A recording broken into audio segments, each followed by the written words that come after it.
when we were working on the Tenchi Nage, there was a lot pointed out about making sure that you step in behind the uke. Rather than getting to this position and stepping over here, that you should step in and behind the uke. If you watch the Kokyu Nage in this application, the same thing is true here. The second movement should be behind him.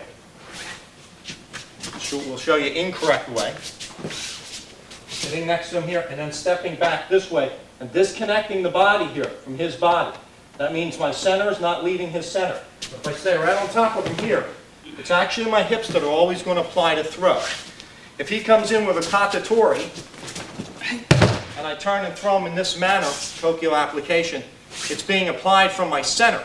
Though my hands are making the physical contact, my center has to be the point of the emanation of the control, both of my body and my connectedness to his body. We're going to utilize a katatori, or a straight hand grab, and first I'm going to demonstrate the 4 directions application to this attack. I'm going to start by throwing him in the direction in which he's facing.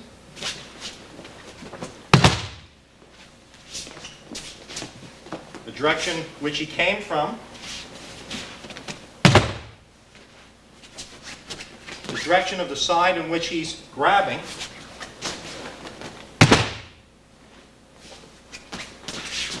And the direction of his free side.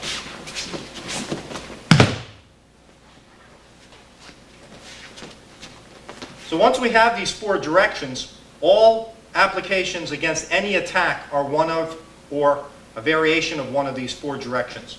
I move from my center with good extension in my arm, dropping my elbow, pressing against his index knuckle. I bring my free hand over, so the back of my hand is to the back of my hand. I do not want to reach under my hand and trap my own hand in here. I'm going to come across the back of my hand and grab his hand. We're grabbing his hand in a manner so that the pinky goes across the back of the knuckles. It's very important. From there I take my second step and extend his arm and both my arms forward. So we're forming a triangle which intersects at our hands and is based at my hips.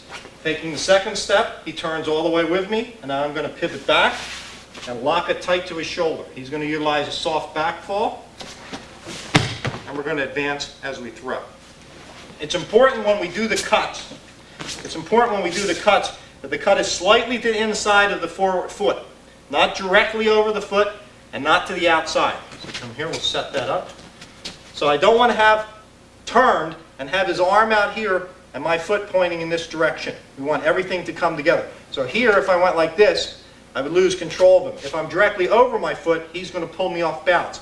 But if I'm a little bit inside of my forward foot, I'm controlling him all the way to the floor.